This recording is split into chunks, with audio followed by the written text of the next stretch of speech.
I just want to introduce Becky Title, if you don't know her beautiful face and that she's published in the New York Times.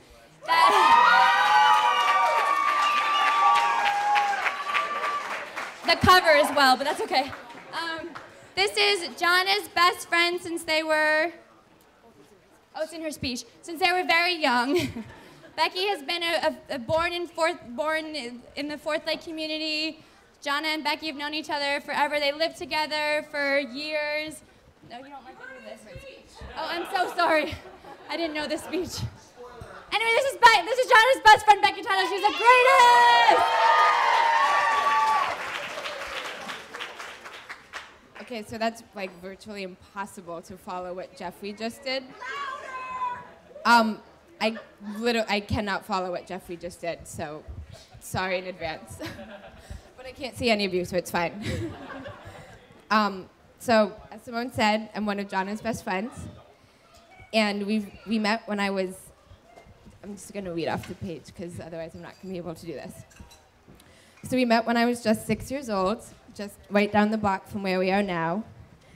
And when that little red car drove down the street that day, while I was playing with my Berenstain Bears book, I truly had no idea that this new family, renting a house on my block, would become my second family and truly change the trajectory of my life forever.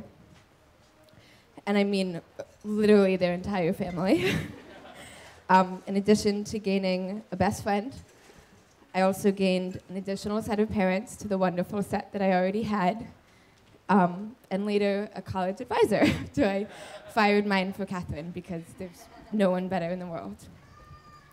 So after Jonna and I decided our little sisters were cool enough, all four of us became inseparable, even coining the phrase, the McTitles, way before Bennifer and Brangelina.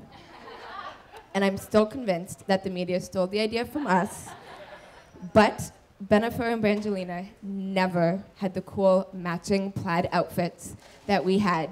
There is photographic evidence. So writing the speech is probably one of the hardest things I've ever done, because there is truly nothing in my life that I have done since I met Jonna at the age of 6 that I have done without your input. Largely it started as letters, and then it turned into IMs, and now GChat. So going cold turkey and having to do this without you was absolutely horrible. So in our 23 years together as best friends, we've been through just about everything together. We have choreographed and performed every song and dance you can think of. There is a group here who recently witnessed our rendition of A Whole New World. It's amazing, we might do it later. We started book clubs. We started babysitting clubs. We rode bikes up and down the street, shrieking oldie songs to try to get the attention of boys. It never worked. And we've gotten into probably as much trouble as people can get in a community this small, where there's really not that much you could possibly do.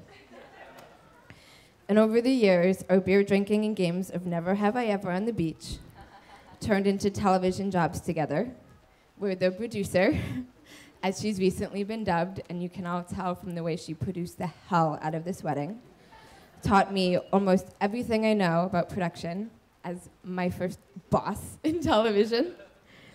We've grown into adults together. We've been by each other's sides through first loves, broken hearts, first jobs, deaths of friends and parents, new jobs, new friends, new risks, and a really, really scary drive to the airport that we have vowed never to talk about in public. Our friendship even made it through the famous friendship ender, being roommates, with the beautiful Amber Knowles, who's now here taking photos of the evening. And I could not have asked for a kinder, more caring, more giving, and funnier best friend. And I couldn't have possibly imagined that she would find exactly that in her husband. Which leads me to Brian. And Brian I've obviously known for less time, and our initial relationship began during the incredibly difficult period of Catherine's illness. So for me, the key moment in our relationship happened on a trip to Mexico that we took shortly after Catherine died.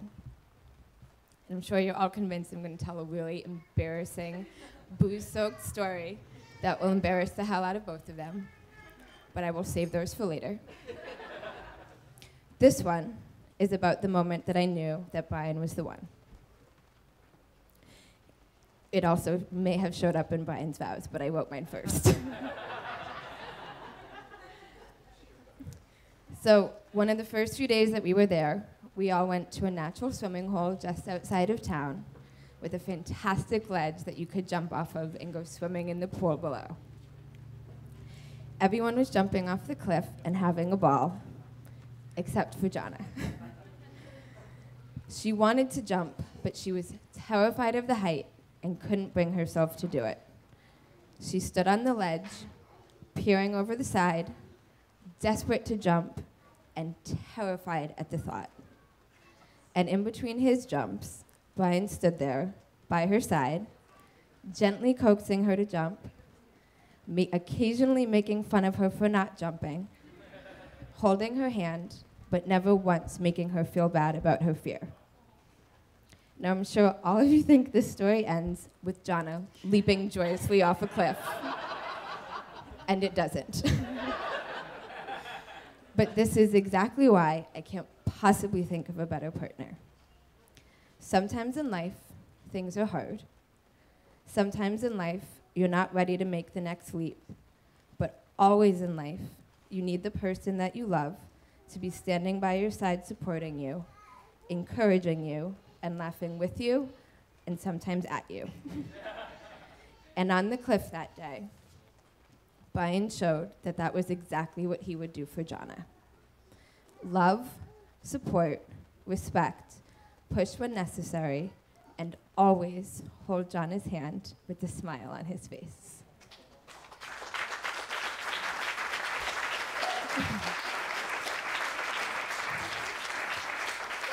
Now, some of you here may know about the one thing that Jonna did that I will never forgive her for. Back when Grey's Anatomy was cool, AOL Instant Messenger was also very cool. And there was a really big season finale of Grey's when I was living with Amber. DVR was also cool at the time. And I didn't have a chance to watch it. And I got up the next morning, and I went to work, and I was going to watch it that night, and Jonna's away message said, "I can't believe Denny died." So, for those who watch the show, you know this was huge. Huge. Yes. And it was literally the last minute of the episode, and I was livid. So, I've been waiting years to repay Jonna for the devastation that she caused me. And it only seems right to do it on her wedding night.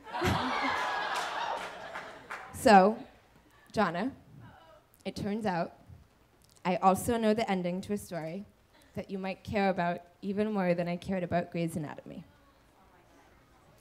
This marriage that we're all celebrating here tonight, it ends well. It ends with love, laughter, support, babies, and you two next to each other, as happy as you are tonight. I love you both.